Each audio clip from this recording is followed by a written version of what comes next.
بسم اللہ الرحمن الرحیم۔ السلام علیکم، میں ہوں آپ کا ہیلتھ کوچ ڈاکٹر سید فیصل جیلانی۔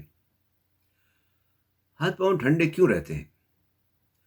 قدرت نے جسمانی حدت برقرار رکھنے کا ایک نظام مقرر کیا ہوا ہے، بالکل ایسے ہی جیسے ایئر کنڈیشنر کا تھرموسٹیٹ ٹیمپریچر کنٹرول کرتا ہے۔ اسی طرح جسم میں بھی ایک آلہ لگا ہوا ہے جو باہر کے موسم کے لحاظ سے جسمانی حدت یعنی ٹیمپریچر کو ایڈجسٹ کرتا رہتا ہے، کنٹرول کرتا رہتا ہے۔ سردیوں کے موسم میں یہ دوران خون کے ذریعے اور گرمیوں میں پسینے کو بخارات میں بدل کر جسم کا نارمل ٹیمپریچر قائم رکھتا ہے، جو آپ جانتے ہی ہوں گے کہ عام حالات میں 98.6 یعنی 98.6 ڈگری فارنہائٹ ہوتا ہے۔ بعض لوگوں کے ہاتھ پاؤں عام حالات میں بھی ٹھنڈے رہتے ہیں بغیر کسی بیماری کے، جو ان کے لیے نارمل ہوتا ہے، لیکن اگر یہ حالت یا علامات عام حالات سے ہٹ کر ظاہر ہونے لگیں، مطلب نارمل حالت سے ہٹ کر ظاہر ہونے لگیں، تو پھر یہ جاننا ضروری ہے کہ اس کی کیا وجوہات ہو سکتی ہیں۔ اس کی ایک وجہ تو انیمیا ہو سکتا ہے۔ انیمیا کا مطلب ہے خون میں فولاد کی یعنی آئرن کی کمی، جس میں ہیموگلوبن کی کمی ہو جاتی ہے۔ ہیموگلوبن پھیپھڑوں سے آکسیجن حاصل کر کے جسم کے خلیوں کو پہنچاتی ہے۔ جب خلیوں کو صحیح معنوں میں آکسیجن نہیں مل پاتی تو یہ توانائی پیدا نہیں کر پاتے۔ توانائی پیدا نہ ہونے کی وجہ سے ہاتھ اور پاؤں ٹھنڈے رہنے لگتے ہیں۔ خون میں آئرن اور ہیموگلوبن کی کمی کا ٹیسٹ کرا کے پتہ چلایا جا سکتا ہے۔ انیمیا کی شکایت زیادہ تر خواتین میں ہوتی ہے۔ اسے دور کرنے کے لیے ایسی غذائیں استعمال کرنی چاہیے جن میں آئرن زیادہ ہو، مثلاً پالک، لوبیا، چنا، دالیں وغیرہ۔ آئرن کا سپلیمنٹ بھی استعمال کر سکتے ہیں۔ ہاتھ پاؤں ٹھنڈے رہنے کی دوسری وجہ پیریفرل آرٹری ڈیزیز ہو سکتی ہے، جسے شارٹ فارم میں PAD کہتے ہیں، مطلب جسم کی اطرافی سطح کی شریانوں کے اندر خرابی، خاص طور پر نچلے دھڑ کی شریانوں میں۔ PAD کی صورت میں ان شریانوں میں چربی یا پلاک جمع ہونے لگتی ہے یا ہو جاتی ہے، جن کے ذریعے خون ٹانگوں میں جاتا ہے، جس کے نتیجے میں دوران خون متاثر ہوتا ہے اور پاؤں ٹھنڈے رہنے لگتے ہیں۔ PAD یوں تو کہیں بھی ہو سکتا ہے، لیکن ٹانگوں میں زیادہ تر ہوتا ہے۔ تیسری وجہ عصبی خلیوں کی خرابی ہو سکتی ہے، نرو ڈس آرڈر۔ اس میں ٹھنڈک اور گرماہٹ کا احساس کرنے والے عصبی خلیے یا نروز جو ہیں وہ خراب ہو جاتی ہیں۔ چوتھی وجہ رینالڈس ڈیزیز کہلاتی ہے۔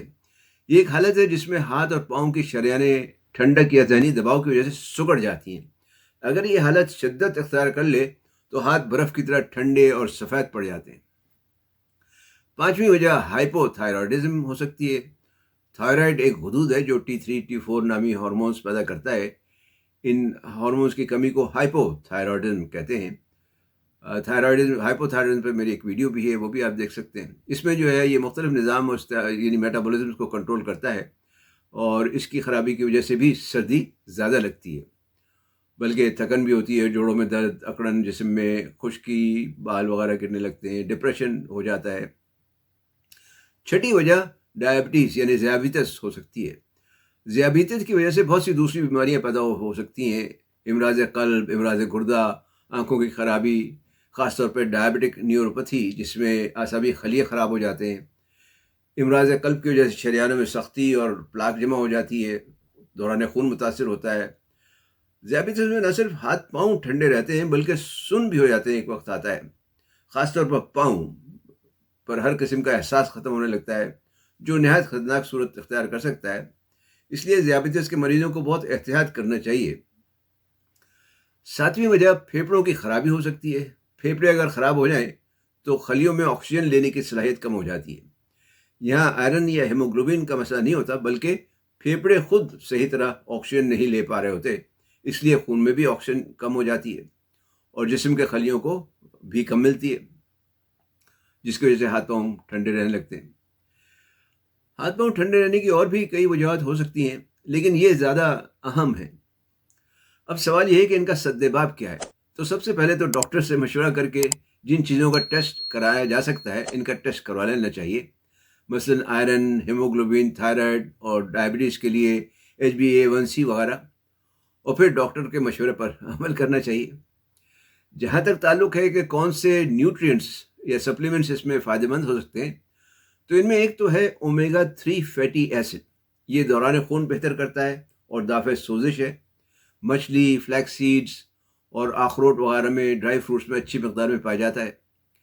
دوسرا آئرن ہے، جس پر پہلے بات ہو چکی ہے۔